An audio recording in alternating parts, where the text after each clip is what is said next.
But let us begin learning. Continue. We'll tweet what they used to. Oh,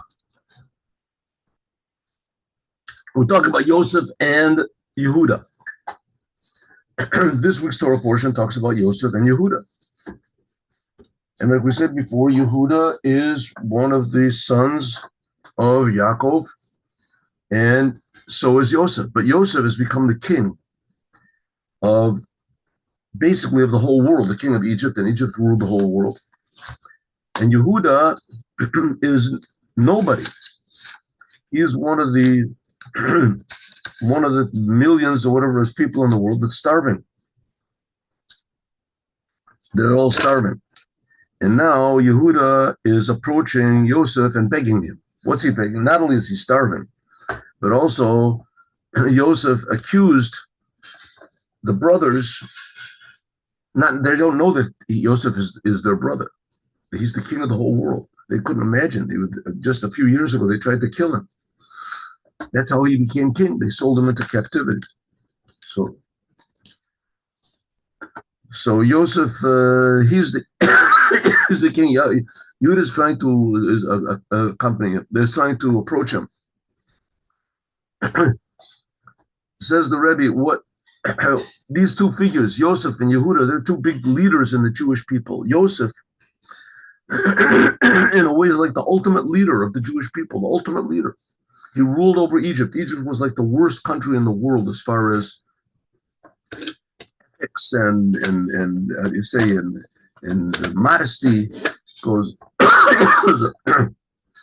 ruled the whole world with their decadence and with their power. And Yosef was the king of Egypt, and he subdued, he controlled their evil. Yosef, they were all his servants. He made them circumcise themselves. He actually controlled the licentiousness of Egypt, Yosef. So he was the king of the whole world. That's like Moshiach, huh? Yosef. Yeah, but no, it says it's not going to be that way. It says that in the future, the Mashiach is going to come from Yehuda. So this week's Torah portion seems to indicate exactly the opposite. Yehuda is a nobody. He's approaching Yosef. That's what I started to say before. Yosef accused all the brothers of being spies, and he took the youngest one, Benjamin, to put him in prison. He says, "I'm taking him and putting him in prison." And so now Yehuda is really is in a bad shape. So Yehuda is the lowest of the low, and Yosef is the highest of the high. And nevertheless, it says that the Mashiach is going to come from Yosef, from Yehuda. It's not going to come from Yosef. It's going to come from Yehuda. There is the mysterious thing in Judaism called the Mashiach ben Yosef. Okay, but there's a lot of different opinions of what that is. In any case, whatever Mashiach ben Yosef is, it's not going to be the final Mashiach. We're praying for Tzemach David and then Mashiach ben David. We're praying for David. David is supposed to come. Why? What's the big thing about King David? He says, well, it's the same thing as the difference between the temple and the tabernacle. When the Jews got out of Egypt, they built a tabernacle. And that's God's presence appeared there. That's pretty amazing. God actually appeared to the Jewish people at Mount Sinai. And it says that their souls jumped out of their bodies. So God took that same revelation that was on Mount Sinai and he put it into the Holy of Holies. That's why the tablets were in the Holy of Holies. The revelation of the Torah. And this revelation, which was the Holy of Holies in the Torah, and the essence of God in Mount Sinai, it was all revealed in the Holy Temple. And that Holy Temple was what's called the tabernacle. It was portable, the tabernacle. And it accompanied them in the 40 years that they were in the desert, and in different stages in the 440 years that they entered Israel, from the time they entered Israel until King Solomon built the first temple. So you think that would be enough? The tabernacle was good. What do you have to build a temple for? Not only that, the temple was made totally from minerals, from rocks and cement. And the tabernacle was like more artistic. You know, the ground was ground, but the walls were made from wood. This high, very heavy boards of wood. The top was made from these various animal skins that were there. So that's pretty interesting. The temple, the holy temple, the first one, the second one, was made from just cement. That's not so interesting. Everything is made of cement. Here you have the holiest place in the Jewish people. It should be something different, right? It should be something different, made from something a little bit more indicative of spirituality, of a higher form of life, plant, animal. That's just all mineral. Everything is just rocks. And says the Rebbe, that's exactly the point. The rocks, that's like Yehuda. That's what's called simplicity, simple honesty. And Yosef, that's what we call success, elevation, the maturity, if you want to call it.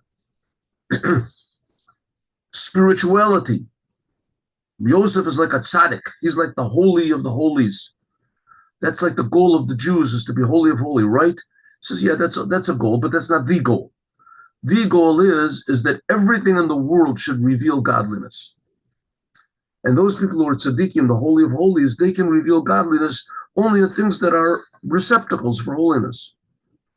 And the whole idea of the Moshiach is that everything in the world is going to advertise godliness. Everything in the world is going to advertise the fact that it's being created by God, and being created by God for a purpose.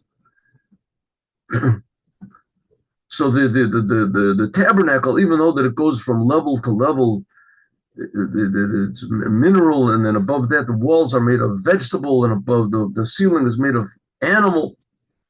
So that goes elevation and levels of life, which is a wonderful thing. But it's ignoring the highness of the physical, of the mineral. It's putting the mineral into second place or third place, wherever it is. The main thing is the spiritual worlds. And even though it's true, the main thing is certainly the spiritual worlds. And especially in Chabad Hasidut, that talks so much about all these different spiritual levels and Kabbalistic ideas, and explaining them, which we're going to do now, we're going to do today. Explaining these ideas, but still the main thing is, after understanding all this, you can't ignore the spiritual levels also. The main thing is humility. The main thing is this physical world. The main thing is every single detail in the world. Physical world. Okay. Let's see, let me get to this here. Oh, yeah. Okay, this is what we did yesterday, right? We did this yesterday. 1 second.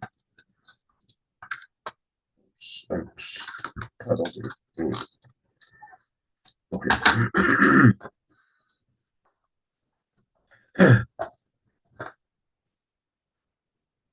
Yes, okay. Behold, this is the whole thing of Yosef and Yehuda. Yosef and Yehuda, this is what's called the heavens and the earth.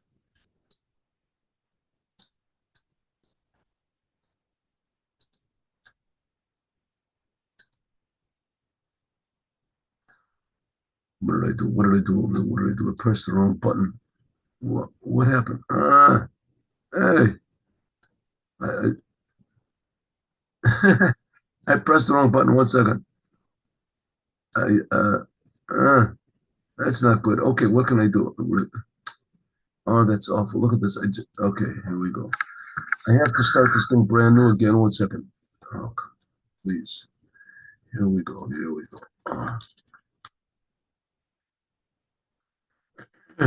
Excuse me. I'm sorry. I pressed the button that negated this thing. Let me go back over here. Here we are. Torah Ohr. Excuse me. Read online.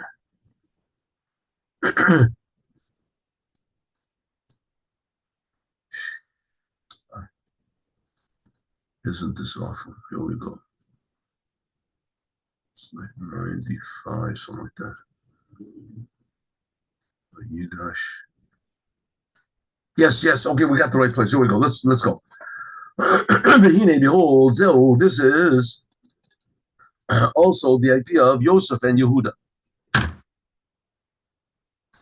Yosef and Yehuda. This is Yosef and Yehuda. Shu gam ken b'chinas madriga shemayim va'oretz. Yosef is like the heavens, and Yehuda is the earth. B'chinas tzomeach, like the idea of plant growing up. V'domem, and mineral which stays down. Someach means it grows up. That's like the walls of the tabernacle, the thing of elevation. And domem is the thing of descent, remaining where you are.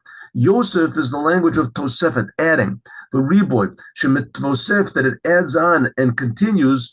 Behagdala, bahagva lamaila, it elevates itself higher and higher. Vahu inyan bechinas someach. This is like the idea of a plant, of a fradan, especially plant life, and especially bechinas eras, and especially the plants that were used for the walls of the tabernacle, namely cedar trees. That it gets higher and higher, Mila, Barom Milos, to the highest of levels.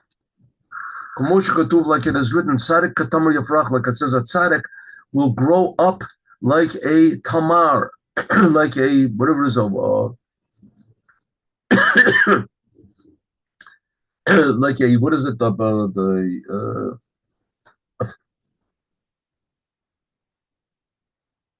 a date tree will grow up. Eres Lebanon. It says a tzaddik grows up like a date tree, like a Eres Lebanon, like the cedar trees of Lebanon. Yizgeh will be very high.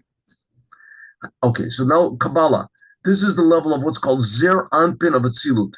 Zer Anpin of Atzilut is another name for the emotions, God's emotions, as they are in the godly dimension, which is called Atzilut. And we've talked about these 4 dimensions before.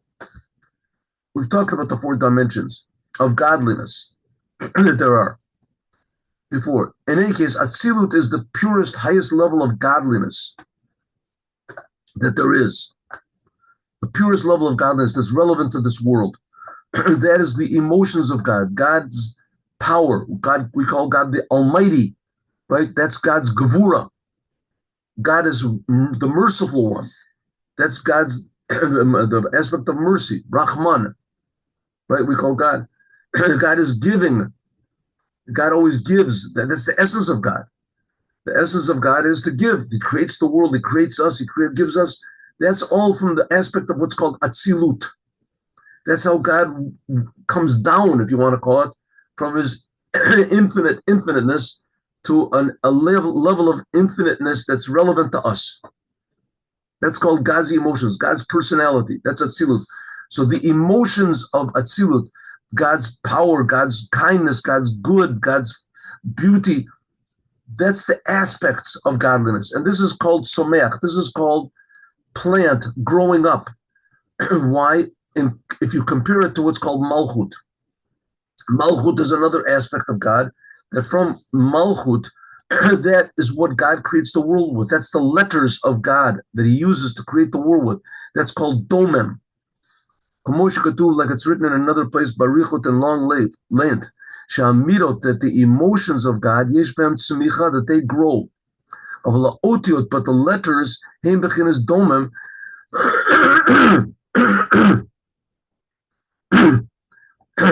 they are mineral.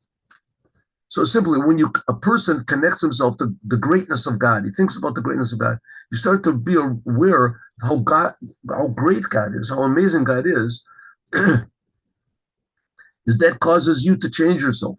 You change yourself to become more, holier, more religious, more, mature in your service of God. That's when you connect to the emotions of God.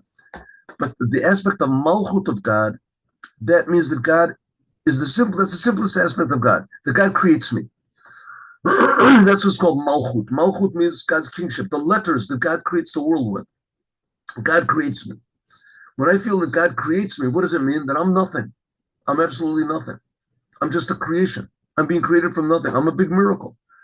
My whole life depends on absolutely nothing. Absolutely nothing. Right? God is bringing me out constantly from nothing to be something. That's what's called domem. That's called humility. The other aspects are, he is a representative of God's greatness, of God's power, of God's wonder, like Yosef was. Yosef was the example of why it's worthwhile to be a Jew. You be a Jew, you become the king, you become the greatest, you give everybody advice. Yosef didn't want anything for himself. He just showed his tremendous wisdom, his tremendous kindness, his tremendous power, all these aspects of, you say, the human character traits that Yosef was the personification of all of them in the highest possible way. That's Yosef. He knew all the secrets. He could interpret all the dreams. He was the most amazing leader. He could tell everybody what to do. He knew what was happening in the world. That's Yosef. That's Yosef. What's Yehuda? Yehuda's main thing is that God is creating you. God is creating everybody. God's creating the evil people, He's creating the good people, He's creating bad, He's creating good. God is creating everything. So we say this 100 times a day. Jews, religious Jews are supposed to say 100 times a day. Melech Olam, God, you are the king of the world. King of, that's true kingship. That's true kingship. There's absolutely nothing that is not being created by God. Everything is being created by God from nothing. So when you feel this, you feel like humility. I'm so grateful to God He's creating me. When you feel what Yosef feels, you see greatness. Wonder how high, how wonderful it could be to be a Jew. When you the aspect of Yehuda is it's good to be a Jew. Why? Because we're God's people, not because of our greatness, so that we can learn, we can lead, and we can advise, and we can improve the world, and we can conquer, and we can do this. That's not at all the greatness of the Jewish people. The greatness of the Jewish people is we're advertising to the world that God is creating the world, that God is the creator, that God is the boss. God is the king. And Yosef stood out, and Yehuda didn't stand out. That's so Yosef, he represents what's called the emotions of God, the personality of God. And Yehuda, he represents the basic simplicity of God, like the letters of God that God creates the world with. In midos, in emotions, there's what's called immaturity and maturity, but letters stay the same. That's what's called excuse me, that's what's called the cedar wood, the azov. In the Matzorah, in order to purify a Matzorah, so they would sprinkle on him with 8 eras of azov. Also, in the same thing with the red cow, paraduma, use 8 eras of azov. Eres is the highest of the trees. Azov is a little bush. Shu b'chinas katnus, plants. So there's plants that are small, like the azov. That's this little bush. And Erez is the highest of all. Hu b'chinas katnus, Erez is b'chinas gadlos. Plants can become small and become big. That's like Yosef. That's what it says. Yosef is Erez b'lavani yishkei. He's like a tzaddik. He's the greatest, most amazing level of maturity you can possibly reach. Understanding God, it says he is like the cedars of Lebanon. A tzaddik, it says, like a cedars of Lebanon is very high. That's Yosef, especially, is b'chinas yesod. Yosef represents all the emotions. Yosef himself is this aspect of yesod. Yosef is called Yosef HaTzadik. Yosef is always called Yosef HaTzadik. Yosef is the example of like holiness. Especially Yosef, the aspect of tzaddik in the 10 sfirot of God, that's the aspect of yesod. Yesod she'ola ad hadat, which goes up to dat. And dat goes up to keter, etc. Okay, what's this mean? In the 10 sfirot, there's different ways of counting them. God's personality. You can go, the highest of them is chesed, and then the highest of them is chachma, and then bina, and then das, and it comes down 10, one under the other. But there's also, you can also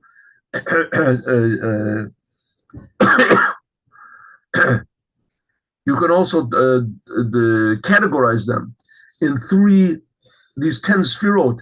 You can put it into 3 categories. Categories, right, left, and center. The categories are on the right, that's of God's expressions of God's kindness. expressions of God's kindness. That's generally speaking Chachma and Chesed.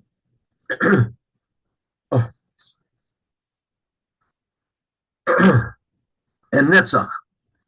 And then the right, that's the right side, God's kindness. The left side is Gevura, I'm sorry, is Bina, Gevura, and Hod. That's all it is. And in the middle comes these that we're going to talk about now. Comes Dat, Chachma Bina Dat. Dat is in the middle. Dat is Tiferet is in the middle. Yesod is in the middle. Yesod. So Yesod goes up to Dat, and Dat goes up to what's called Keter. Keter is an aspect of God which is God's will above the God's Chachma Bina. Okay, what we're talking about over here are aspects of God's personality. God's personality is called the secret of faith. A person that doesn't believe that God has a personality is very, very liable to fall into some form of idolatry, even if it's the most ubiquitous form of idolatry, which is called egotism. A person worships himself. God is what's real. If you think that you're really real, then that's already bordering on idolatry. You're worshiping God, you feel that God is real, but you also feel that you're real. That's already bordering on God. So you have to believe that God has a personality, that God has a personality, that God cares, and God is kind, and that God is close to us, and God, etc. All these aspects of God. In other words, that God is close. And the closer you feel that God is, the less you feel that you yourself are God. The less emphasis you put on yourself. That's God's personality. And so we said the highest aspect of God's personality is what we call Chachma, or here we says Keter. We just finished saying Keter. The lowest aspect is Malchut. Malchut. What connects the highest aspect to the lowest aspect? That's the what's called the ninth of the 10 Sfirot, which is called Yesod. Yesod is the connector. Yesod on the human body, right? Kindness is the right arm. Gevura is the left arm. The head is Chachma Bina Das. The head is Chachma and Bina Dat. That's the head. Your body is Tiferet. Your right arm is Chesed. The place where the circumcision is, that's called Yesod. That's called Yesod. Yesod is a connector. And it's a connector. The same thing that Tzaddik is, so to speak, the Yesod of God. He connects God, the essence of God, all these Sfirot which are above him, to Malchut, which is the physical world. That's the connector. That's Yesod. Yosef is called Tzaddik. Yosef is called Yesod. That goes up to Dat, and that goes up to Keter. Highness, elevation. It says like the central pillar, so like Tiferet, goes from the below to the lowest to the highest. That's Yosef. But Yehuda is the aspect of Eretz. Eretz is always coming down. Malchut v'Atzilus, humility, simplicity. Shehu b'chinas hadomem d'Atzilus. This is what's called the lowest aspect of Atzilut. This is the ground floor of the world of Atzilut, the ground floor of the highest aspect of God. That's in the Bible, it's called God's speech. That God spoke. Let there be light. Let there be a firmament. Let there be these letters, these words that God is speaking. This is coming from what's called God's Malchut.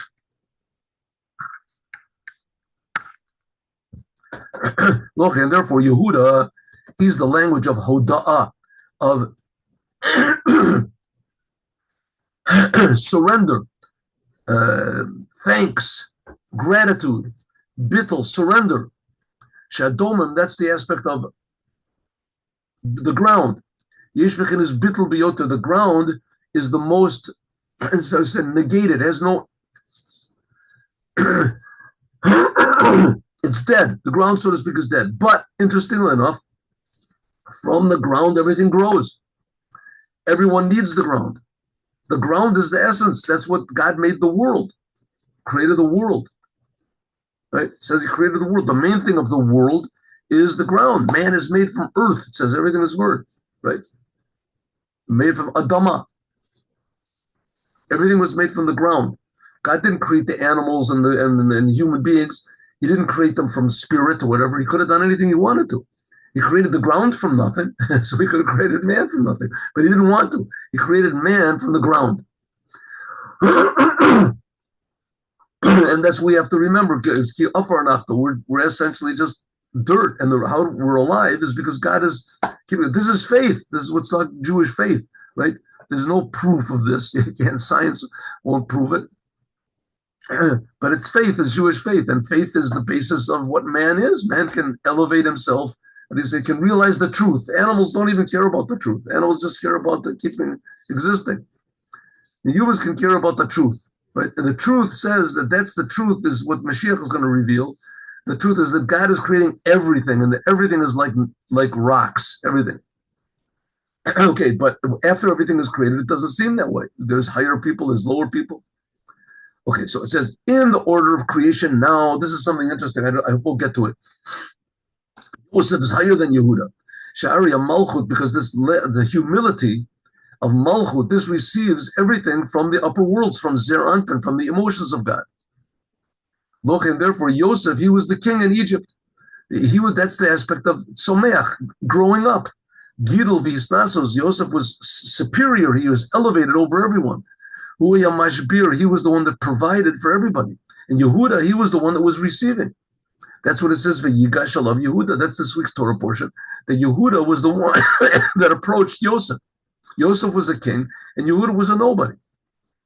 That's what Yehuda said. Be Adonai, please, my master. Be is a strange word, though. Be, what does it mean? Be means into me, in me.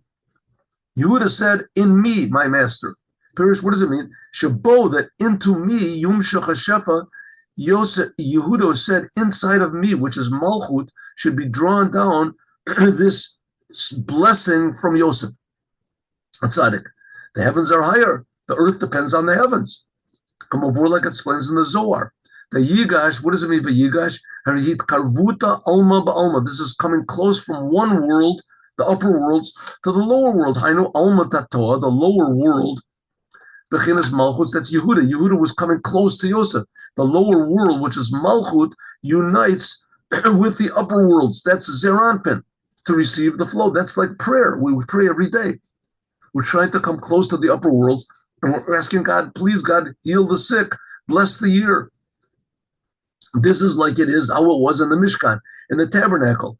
That Someach, the plant, these cedar wood, the wood was above the floor, which was made of earth. The earth was level, but in the future, when Mashiach comes, Yehuda will be the highest. He will be above Yosef, like it says, Eshet Chayla Teret Bala, like it says, the woman of valor, the woman is the receiver. She'll be the crown over her husband. Why? Mitzad Shorsho, because of the source.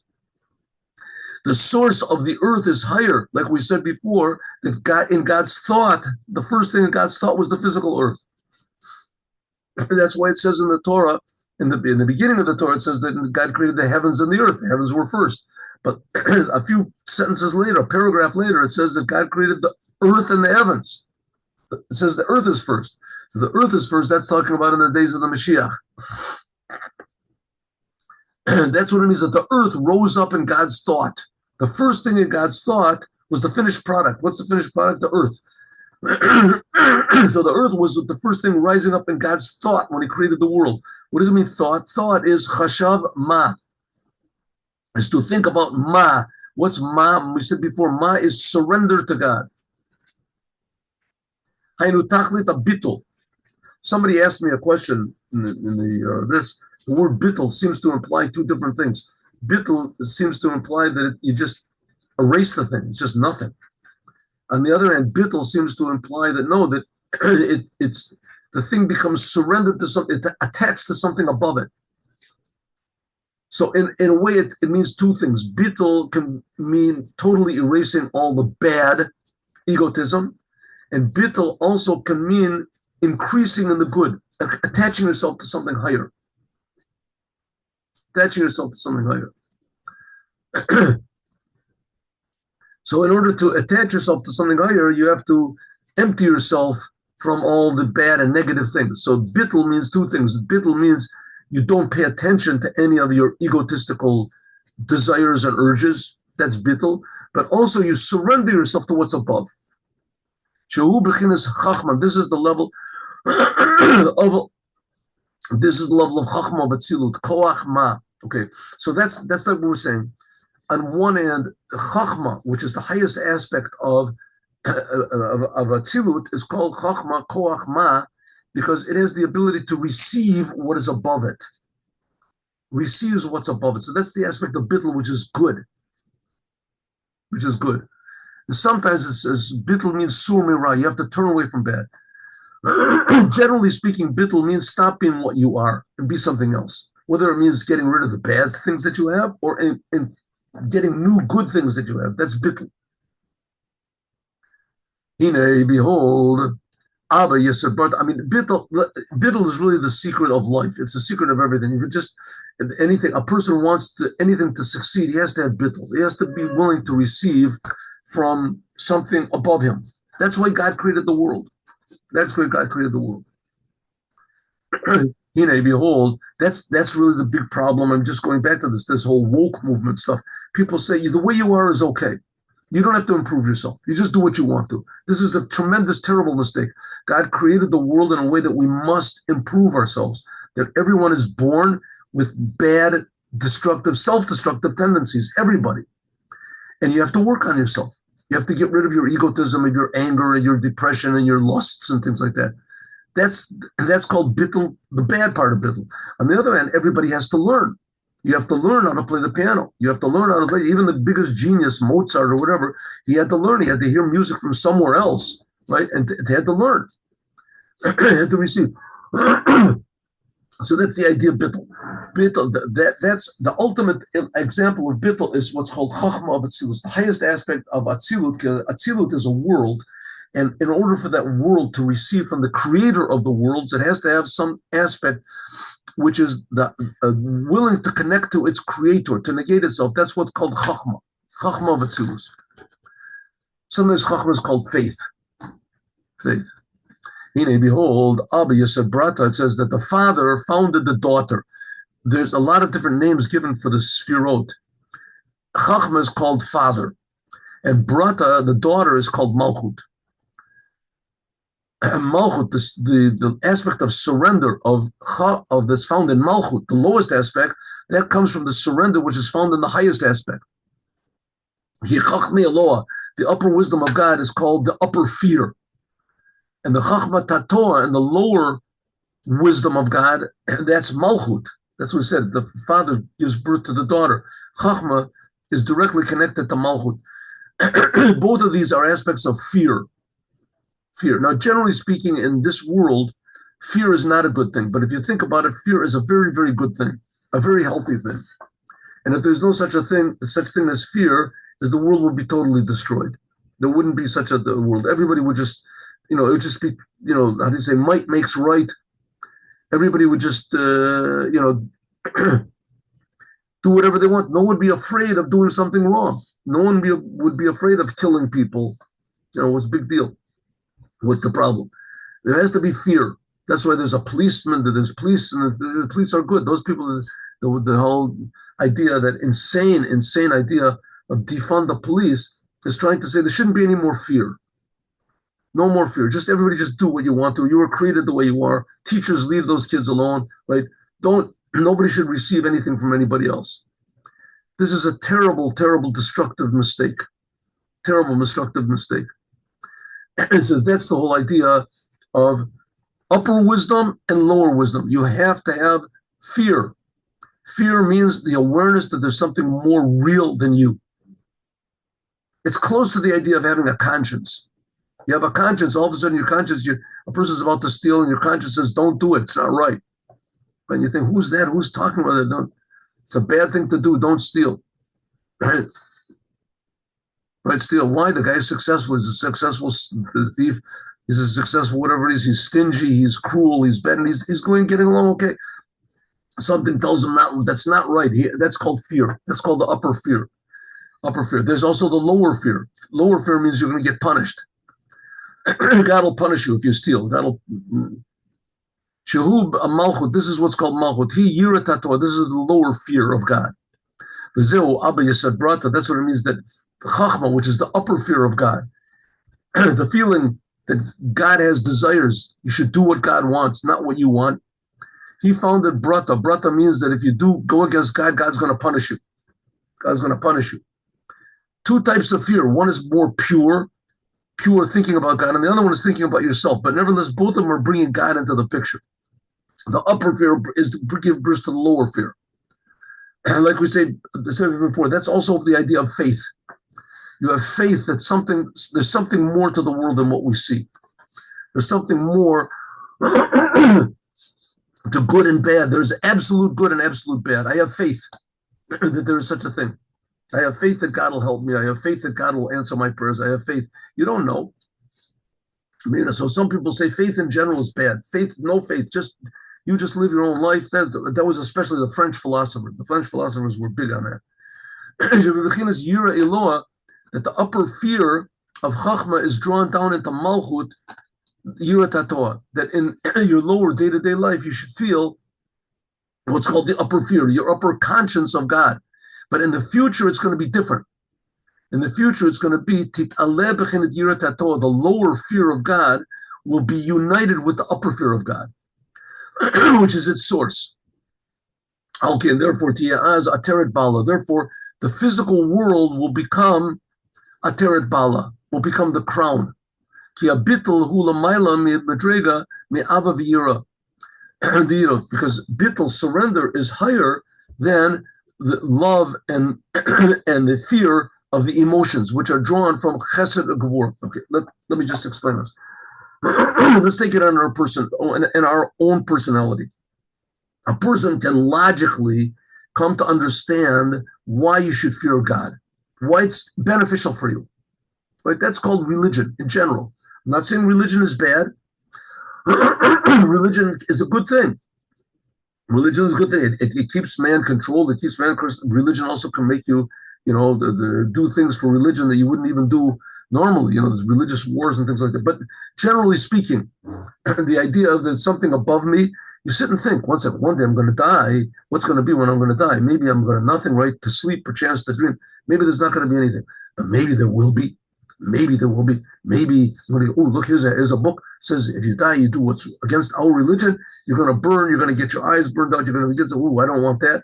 So logically, a person thinks, listen, I don't know what's going to happen after I die. So, and maybe God is creating, he's creating the whole world. Maybe God is going to really, take revenge on me. It's worthwhile to fear God. Same thing with love. I love God because God creates me, because God creates the world, because this. You come to love God. That's okay. That's all right. But ideally, your connection to God is supposed to be one of, I am nothing. God is creating me all the time. I'm not thinking about myself. It's worthwhile for me. I'm worried about what's going to happen to me. The me is gone. This thing of Zeranpin, the emotions of God, that's self. What's in it for me? In it for me. That's a type of love which comes from logic. The type of love which comes from what's called Chachma Ilah and Chachma Tatoa, the upper wisdom. The upper wisdom means a feeling of God. A feeling of God. That's an upper type of fear. The lower type of fear is a feeling that I'm nothing. I'm nothing. Right? I don't know what God is, but I'm nothing. That's the lower fear. That's like humility. So actually we have here, we're talking about three different types of fear. Three types of fear. The lowest type of fear is I feel that I'm nothing. That's like King David. That's the thing that Moshiach is going to bring. We'll see. The upper fear is I feel God. All I feel is God exists. The middle type of fear is a fear logic. I'm fearing God because of this reason, because of that reason. It says in the future, the lower fear, which is total surrender to God, is going to connect to the upper fear. Everyone will actually feel God.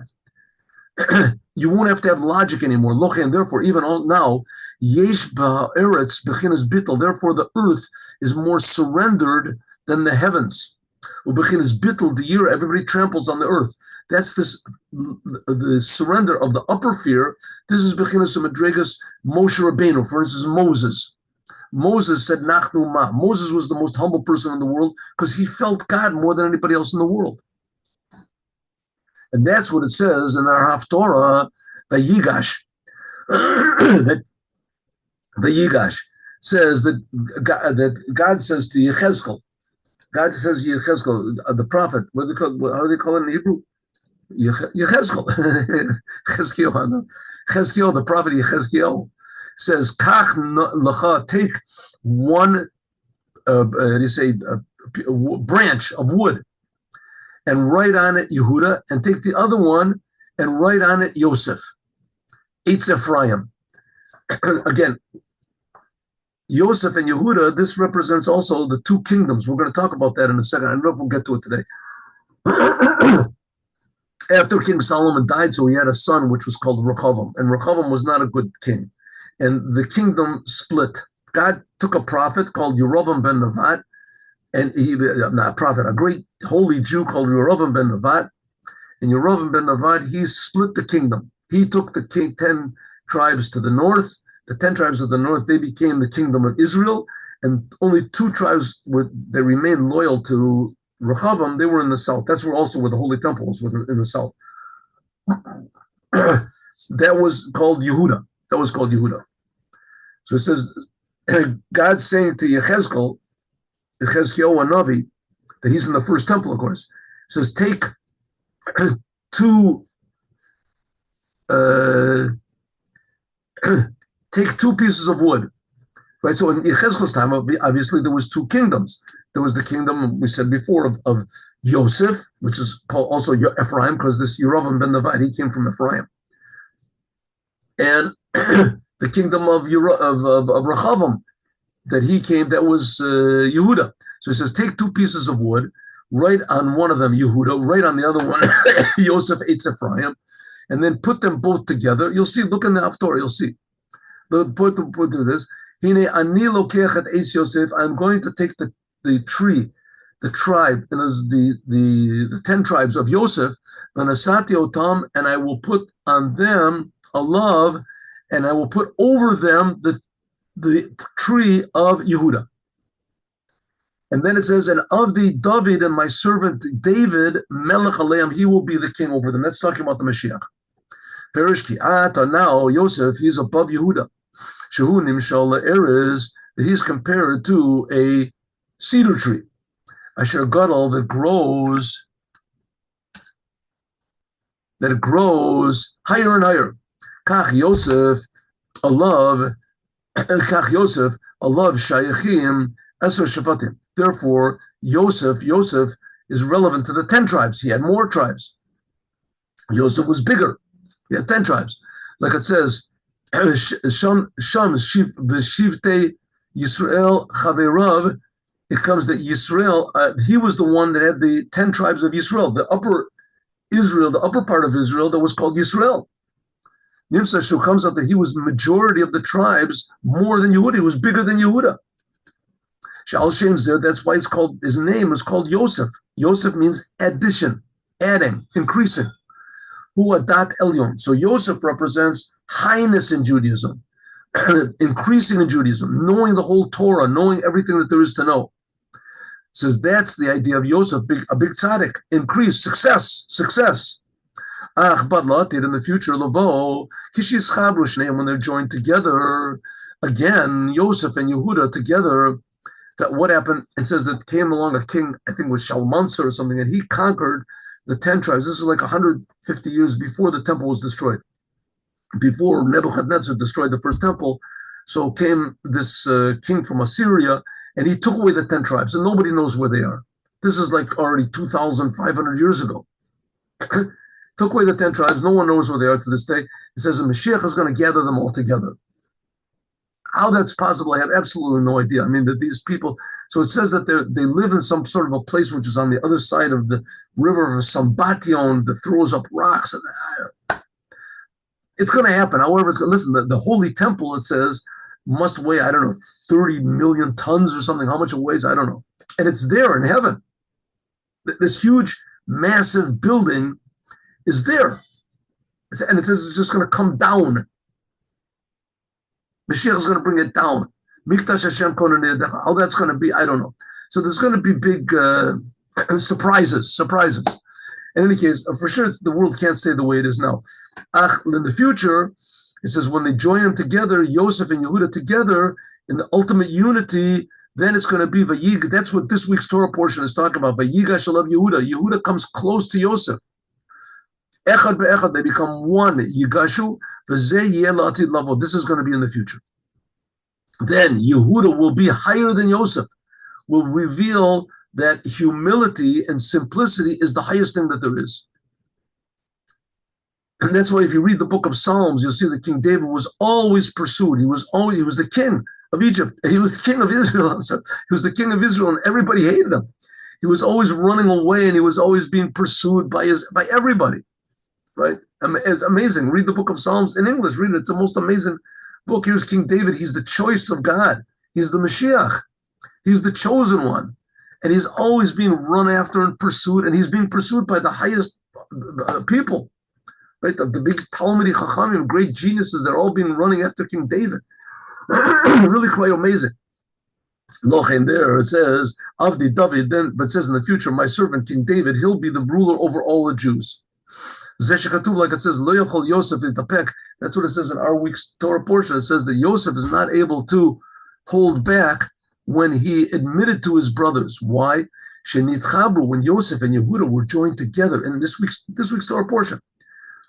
Yosef sees his brothers and he holds himself back from crying, because even though they tried to kill him and they tried to this, he still loves them. And he's still their brother. And he realized the whole thing was just from God, even though he suffered terribly, Yosef. And now he's holding himself back. He's trying to pretend that he's really austere, and he wants to clean them from all of their, and punish them for all what they did to him, so that they'll feel bad. And he succeeded. And then he just bursts out crying. Said he couldn't hold himself back.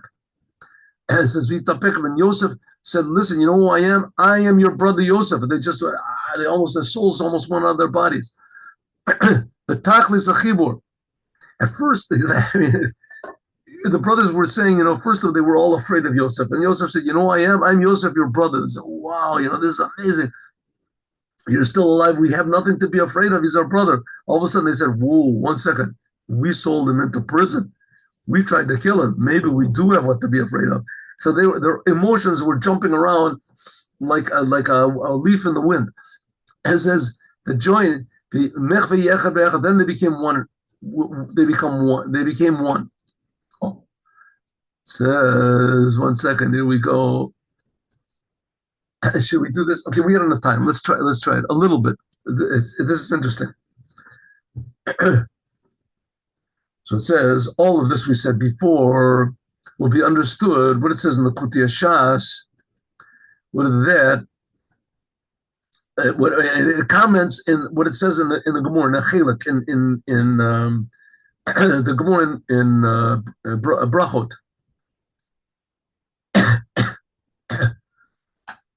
Shetavsu HaKodesh Baruch Hu, that God took Yerovam ben Nevat, and he said, Chazar. Okay, what's going on over here? God says, I told you, we said before, I told you a few minutes ago. And after King Solomon died, so the kingdom divided. And God told Yerovam ben Nevat, who was a very, very great, amazingly accomplished Torah scholar and leader, an impressive person, you're going to be the king over the 10 tribes. Take up to the north. Yerovam went up to the north. God entrusted him. He gave him the job. He was God's chosen. All of a sudden comes in his mind, 1 second. If I let the people go down to Jerusalem is in the area of the Yehuda, the tribes that he separated from, then maybe people will stay there. So he put guards on the border, and he says, no one goes to Jerusalem. And he said, you don't have to go anymore. And he made 2 golden calves, made 2 golden calves, and everyone worshiped the golden calves for how long was it? For 200 years. 250 years was the upper that they worshiped golden calves. So he made everybody do these sins, and he encouraged idolatry, and he encouraged all sorts of terrible things. At the end of Yerovam's life, I mean, he killed people. He killed people for innocent people. Afterwards, God grabbed a hold of him and said, listen, Yerovam, repent. Repent, I'll forgive everything. Not only will I forgive all of your sins, but me and you and King David will be in heaven together. We'll stroll around in Pardes, it says in the heavens together. So Yerovam said to him, everything, you're going to forgive all of my sins? Everything. Yeah, I mean, it did this. God said, I know everything you did. Everything that you did, your idolatry, the worst sins, and I'm forgiving the whole thing. Just repent. Just admit that you made a mistake. And me and you and King David will be strolling together in the upper secrets. And what did he say? Omer lo, mi barosh. Who's going to be first? Me or King David? You're going to forgive me? That's good. We're going to be in heaven? That's great. Me and you together and King David? Yes, one second. Why did you throw King David into who's going to be first? Me or King David? So God said, well, what do you care? I mean, you're going to be in heaven. You know, no, answer my question. Who's going to be first? Me. It's going to be me and you, God, and King David. Who's going to be first? God said, King David. Omer lo ben Yishai. Barosh is going to be. And he said, if so, lo ba'in. I don't want to. He actually would. Yerovam ben Nevat would rather be number one in hell than to be number two in heaven. Yerovam ben Nevat. That's what we said before. God wanted the Yerovam would do tshuva. And then God would shine him from this tremendous level of Yosef, which is the tree of Ephraim, the highest levels of godliness. And he said, I and you and King David will be together, will stroll together. I, says God, I, my essence, in a tremendous revelation. That's what it means, Ani. God said, I, myself. Omolo, he said, who's going to be first? Because Yerovam ben Nevat wanted it to be like now. Yosef was growing up, level of Yosef, to be higher than Yehuda. And he said, I have to be higher than Yehuda. I want to be at the top. He said, no. God said, no. In the future, it's going to be different. Yehuda is going to be higher. Ben Yishai is going to be the higher. He said, if so, said Yerovam ben Nevat, I don't want to do it. He did not have this aspect of surrender and humility. And that's what the rabbis say. Gasas ruach should be Yerovam toradato v'olam haba. It says Yerovam, the egotism of Yerovam disqualified him from getting into the world to come. And something like this is also explained by the spies that Moses sent into the land of Israel. They wanted to be high. They wanted to be big. They didn't want to come down into the land of Israel. The spies, when they were staying, Yosef, in the Torah tells us that Moses sent 12 spies into the land of Israel to spy the place out. 10 of them came back and said, we want to stay in the desert. In the desert, we feel big. We feel holy. We're going to go into the land of Israel. We're going to have to humble ourselves. We're going to have to work on the ground. We don't want to do it. Says that's the same thing as Yerovam. It's ingrained in the Jewish people, right, that they want success. It's very, very difficult for them to be humble. Very difficult for them to be humble. Says, but that's the whole secret. Yosef and Tzadok and Yehuda in the future, they will join together, and this aspect of humility will be found in every single Jew. And we see it happening now. There's a lot of the Jews, a lot of people in Israel. We see a lot of people in Israel that they say, listen, we admit that our whole attitude toward Judaism, because Israel was founded that God doesn't exist. That was the founding, the Zionistic fathers of Judaism was God doesn't exist. We're going to make ourselves big. Something like Yosef. We're going to make ourselves big. We're going to succeed. We're going to conquer. We're going to be, right? And now it's coming to the point where everybody says, hey, maybe God is really the boss over here. Last night also, I'm talking from Israel. Last night, every 2 days, the Yemenites, whatever, they shoot missiles at us. They shoot missiles. We had a missile last night. Everybody had to run into the right. I don't run into the bomb shelters because the Rebbe said that Israel is the safest place in the world and Kfar Chabad is the safest place in Israel. But everybody does. In any case, whatever it is, people are starting to realize, hey, we're not the boss over here. This Iron Dome is not really what's protecting us. It's not really what's protecting us. every like the third missile gets through the Iron Dome, and God stops it. They've shot 26,000 missiles they've shot at us. 26,000. Huh? 26,000 missiles they shot at us since in last year, since October the 7th. 26,000. Could you imagine if somebody shot 26,000 missiles into America? What there would be? Right? And the whole United Nations is against us, and everybody is against us, and they're all for the earth. And God protects us. Here there's still electricity, and we're driving in the streets, and everybody's making parties. That's everybody's starting to get the attitude of Yehuda, that God is the boss, and we're not the boss, and we don't want success. We don't want anything. All we do is we want to be Jews. As we'll talk about more, God willing, tomorrow. Now let's do the Yom Yom.